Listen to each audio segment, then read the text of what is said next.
In this video, I'm going to be ranking the top 10 best Galaxy Opal Plus Dark Matter cards in NBA 2K23 Myteam. We don't have enough Dark Matter cards to do a separate top 10, so I'm just going to include the Dark Matters with the Galaxy Opals as well. It's basically just going to be kind of like a top 10 card list, but we have gotten some really good Galaxy Opals and Dark Matters, obviously with 2 of them being added in the packs yesterday. So I just want to give you guys my top 10 Galaxy Opal and Dark Matters. As you guys can hear my voice, still don't really have a voice, so I do apologize for maybe like the lack of energy in this video, but still want to get you guys videos obviously on the weekend. But honestly guys, I'm a number 10 spot is going to be Galaxy Opal Jokic. I know that might seem a little bit crazy to say. Also, let me know in the comment section down below, what would you guys change about my top 10, and let me know some of your favorite Galaxy Opal and Dark Matter cards as well. But on my number 10 spot, like I said, I'm going with Jokic, and due to the fact that I think at the power forward position he's better than Dirk, and I do think he's better than Yi as well. Now that might be a little bit crazy to say, but I like him more than Dirk. I think he's got a better jump shot than Dirk. I like him more on the offensive end because he can actually move with the ball in his hands. He's got a 90 speed with ball, 86 ball handle. And I think it really just comes down to, whose jump shot you prefer. And if you're like me and you like his jump shot more than Dirk and you like his jump shot more than Yi, he's probably like about the same, maybe even better defensively than those type of cards. So for me, I'm taking Jokic over Dirk and Yi. And then other cards, the one big card that I think is a really close debate for me at least is Jokic and Vince. I'm leaving Vince out of this top 10. I do think Vince is a really good card, but honestly, I don't think he's that amazing. But for me, I think he's number 11 right behind Jokic. But let me know what you guys think about that in the comment section down below. We're kind of starting off a little bit crazy, I'm not gonna lie. I'm a number 9 spot is gonna be Galaxy Opal James Harden. I think he's such an elite point guard. I was debating Luka Doncic as well because I think he's actually super underrated and honestly could be up there with guys like James Harden, especially on the offensive end. But I'll give it to Harden just because I think a lot more people like this card, and I do personally as well. I've used this card a lot more and I like his jump shot a lot more as well. We all know what James Harden can do.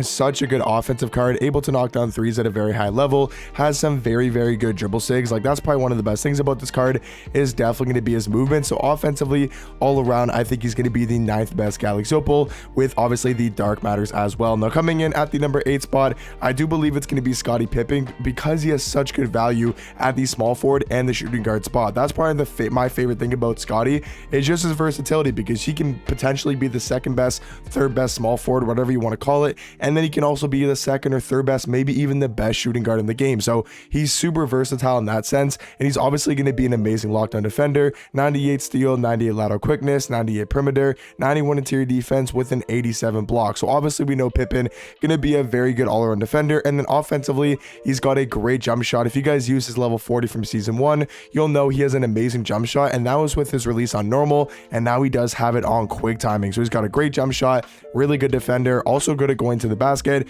and actually not that bad on the offensive end. So for me, Scotty Pippen going to be the 8th best Opal. Now coming in at the number 7 spot, I'm really high on this Ray Allen card. I think he's the best shooting guard in the game over Vince Carter and Scotty Pippen, but Pippen can also play small forward. So if you wanted to throw Pippen over Ray Allen, I'm pretty sure a lot of people do prefer Pippen over Ray. Just in my opinion, I like Ray a little bit more. I just think he's such an elite shooting guard. He's 6'5" with a 6'8" wingspan. He just gives you such good offense in my opinion. Like, for me, he's one of my favorite cards to use in the game right now, at least on the offensive end. I just feel like he's an absolute bucket. Like, he's got a great jump shot on very quick timing, and then he's also got this Steve Francis size up, so the car can move really well. He's got a great jump shot, and even defensively, I feel like he plays perfectly fine defense for being a 6'5" shooting guard. And then coming in at my number 6 spot, I do believe number 6 is actually going to be the Galaxy Opal Ben Simmons, which is crazy to say when I think like a week ago or maybe 2 weeks ago when he dropped in the Stellar set,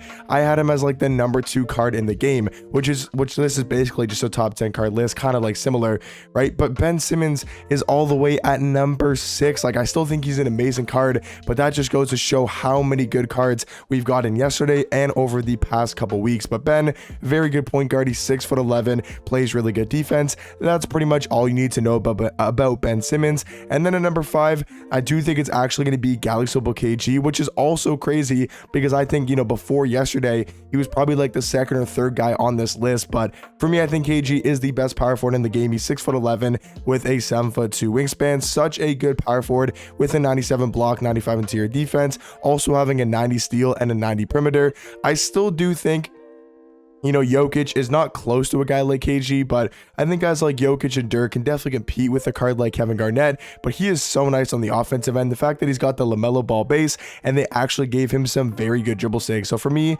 I do think Kevin Garnett, the 5th best Galaxy Opal, with including Dark Matters as well. And then coming in at my number 4 spot, this was a really tough decision between Magic and KG. And I'm still not 100% sure if I want to go Magic over Kevin Garnett.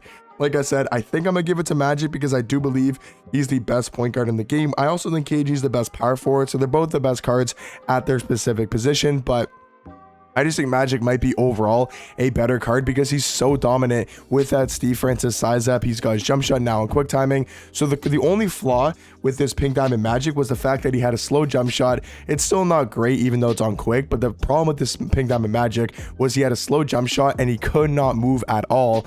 And then they went ahead and gave him some of the best dribble sigs in the game. He's now got the MJ dribble style, Steve Francis size up, and the Kobe escape. So now this card can actually move at a very high level. And that's one of the reasons why he's going to be in my top 4. And then guys, these next 3 cards, I honestly believe are on just a different level compared to the past 7 cards we talked about. Not to say Magic or KG or Ben Simmons or Ray Allen are bad cards, but like at number 3 is going to be one of the first Dark Matters in packs, the all-star card, Dark Matter Giannis. He is such a good power forward or small forward. He's 6'11" with a 7'4" wingspan. I think he's the 3rd best card in the game, at least for a Galaxy Opal and Dark Matter top 10. He is all around just such a good card. He's going to be one of the best, if not the best defenders in the game because of the player model, because of the height and wingspan, and obviously the defensive stats and badges. I mean, take a look of how many Hall of Fame defensive badges he has. Pretty much every single defensive badge in the game is on Hall of Fame. And then you could also give him, you know, Limitless, Agent 3, Green Machine, Deadeye. Like, you can give him those much needed shooting badges and handles for days as well. So for me, Giannis is going to be the 3rd best card. And here's where we get a little bit controversial, and here's where we get to a point where I think a lot of you guys are going to disagree with me on this. I might be a little bit biased, but honestly, I think Yao Ming is the 2nd best card in the game. I honestly, truly believe LeBron James is the best card in my team. Now, that might be a little bit biased. I know everyone's already going to the comment section, calling me some words. You know what? It's fair to say I might be a little bit biased. You guys let me know. I do want to hear your guys' opinions. Obviously, Yao Ming is 7'6", and he's probably the right answer. I just don't know, man. I just don't know. I think LeBron just gives you so much more on offense and defense combined. I know Yao Ming's 7'6". I know he's unstoppable. I know he's like the best big defender in the game. But like, just take a look at these LeBron stats. He's now got amazing dribble sigs. He's got the Kyrie Lowry size up, the John Wall escape. He's got the Dame behind the back. Like, there's no flaws with this card. He's also got the Kyle Korver base, which is an amazing base. Like, he just literally has no flaws. Like, perfect speed, perfect defense, perfect driving dunk. He's got 97 speed with ball. He's got 30 Hall of Fame badges compared to Yao's only got 15. So you guys can let me know in the comment section down below, who do you guys think is the best card between LeBron, Giannis, and Yao? Because I think in most people's opinions, those are the top 3 cards in my team. But let me know what you guys think about my top 10 Galaxy Opals and Dark Matters. Like I said, though, at the end there, I think that's very controversial. Putting LeBron James over Yao Ming, it's definitely a bold statement to say. But from using this card, I truly believe he honestly provides more offense and defense compared to a guy like Yao Ming. But let me know what you guys think about it in the comment section down below. And I'll catch you guys in the next one. Peace.